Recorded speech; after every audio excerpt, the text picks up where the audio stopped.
जय श्री कृष्ण, जय माता जी की। बंधुओं, अब आज मैं आपको गरुड़ पुराण का 14 अध्याय श्रवण करवाऊंगा।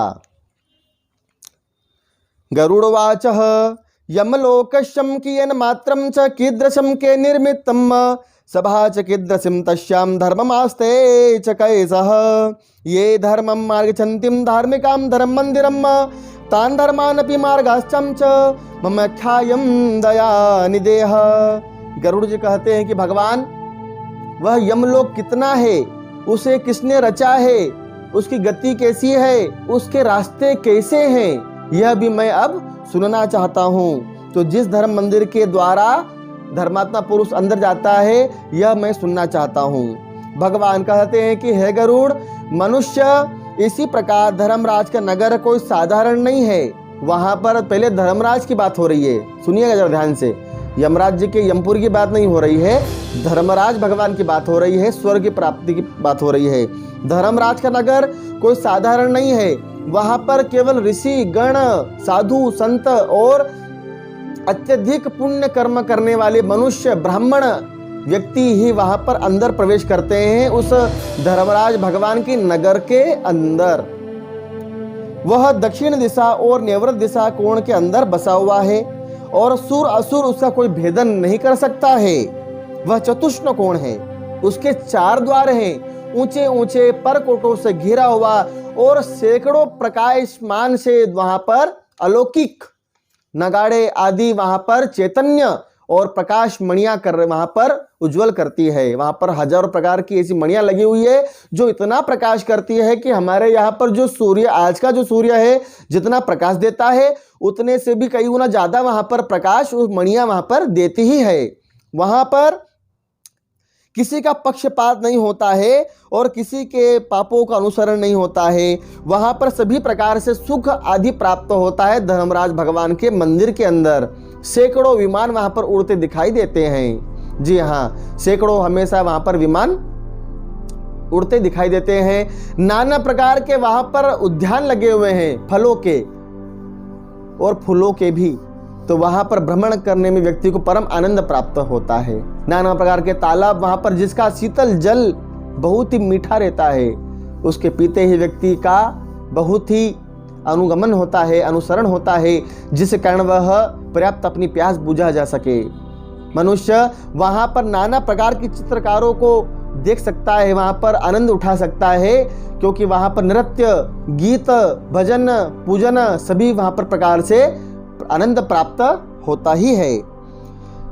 अब यमलोक के बारे में बता दें तो चित्रगुप्त का शासन जहां पर होता है, जहां पर यम भगवान का वहां पर शासन होता है, वह यमपुरी, जो कि नाना प्रकार के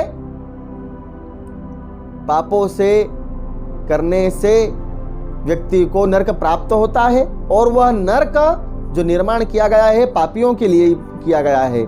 जो व्यक्ति हमेशा नीच संग करता है, नीच संगतों में पड़ता है, इस प्रकार के व्यक्तियों के लिए निर्माण किया गया है। बंधुओं, अब मैं आपको बता देता हूं कि यमराज और यमराज भगवान का जो शासन होता है वह यमलोक में होता है, और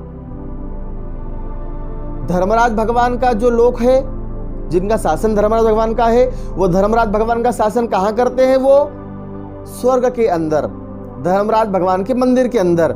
अब धर्मराज भगवान कौन है ये मैं आपको बता देता हूं, और यमराज भगवान कौन है ये भी मैं आपको बता देना चाहता हूं।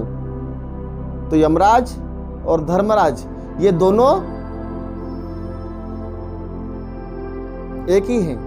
जी हाँ, यमराज भगवान, धर्मराज भगवान एक ही हैं, क्योंकि जब वह पुण्य कर्म का संचय करते हैं तो वह उनका अनुगमन करते हैं। तो इसी प्रकार वह धर्मराज भगवान बनकर वैकुंठ लोक में आ जाते हैं, स्वर्ग में आ जाते हैं। तो वह पक्षपात करते हैं पुण्य कर्म का, और जब पापियों व्यक्तियों को उनको जब सजा सुनानी रहती है तो वो नरक के अंदर आ जाते हैं यमराज बनकर।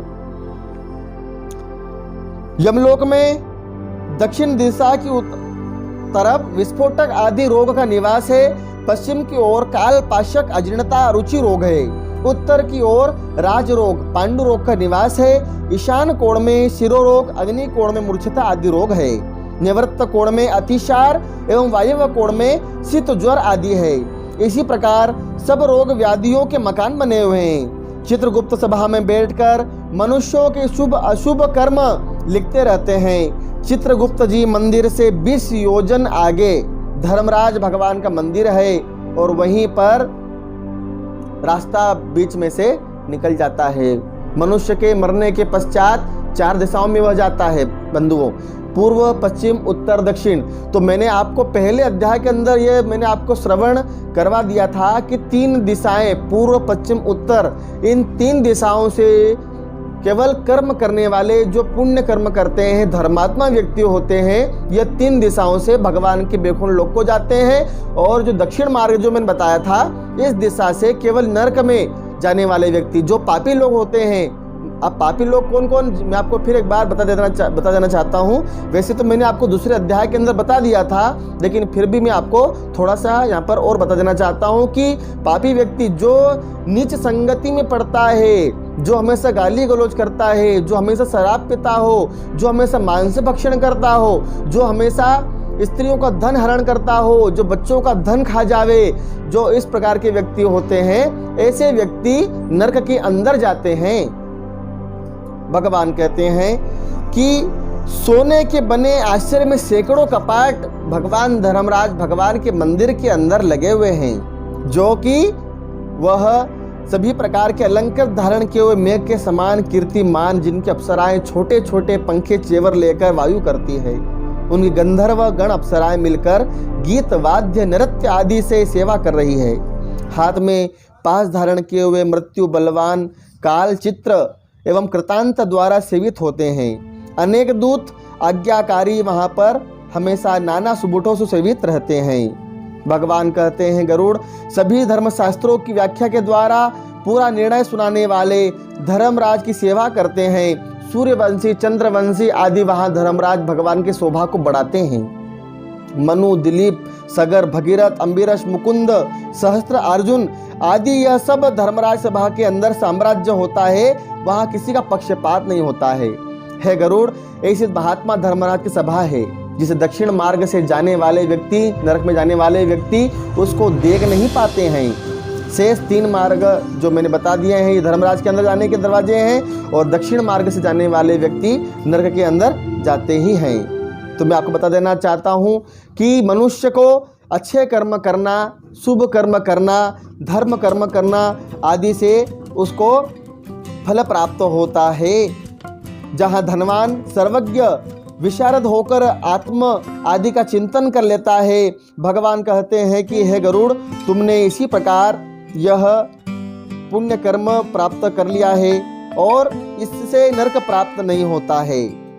भगवान कहते हैं गरुड़ जी मनुष्य के निमित्त अनेक कर्म कर लेने से उसको फल प्राप्त होता है। जो व्यक्ति अच्छे कर्म करता है, जो हमेशा अपनी मधुर भाषा से बातें करता है, अच्छे व्यवहार रखता है, श्रेष्ठ पुरुषों के साथ रहता है। जी हाँ, ब्राह्मण, विद्वान, संत, महात्मा, पंडित, इन व्यक्तियों का हमेशा अपने संगति करना चाहिए, क्योंकि इनसे हमेशा कुछ अच्छा ही सीखने के लिए मिलता है हमको।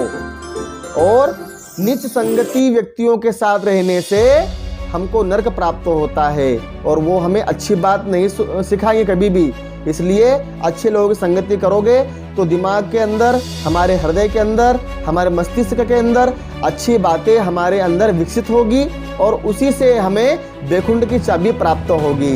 इसलिए हमेशा ब्राह्मणों का, जो अच्छे पंडित होते हैं, अच्छे ब्राह्मण होते हैं, अच्छे संत होते हैं, विद्वान पुरुष होते हैं, उनका हमेशा सम्मान करना चाहिए बंधुओं। और जो नीच संगति का जो व्यक्ति होता है, जो हमेशा अपने मुख से गाली गलौज करता है, ऐसे व्यक्ति की यदि आप ऐसे व्यक्तियों से नमस्कार भी करेंगे तो आप नरक के अंदर जाएंगे। इसलिए ऐसे व्यक्तियों से बातचीत वार्तालाप कदापि न करें, ऐसे व्यक्तियों को दूर से ही तिरस्कार कर दें। तो इस प्रकार बंधुओं आज का यह गरुड़ पुराण का 14 अध्याय समाप्त हुआ। तो यदि आप हमारे इस चैनल पर नए हैं तो कृपया हमारे इस वीडियो को एक लाइक जरूर कर देवें और चैनल को सब्सक्राइब कर देवें और इस वीडियो को आप आगे और कहीं शेयर भी कर देंगे, ताकि इसका ज्ञान गरुड़ पुराण का सभी प्रकार आपको भी प्राप्त तो होगा ही होगा और हुआ ही होगा।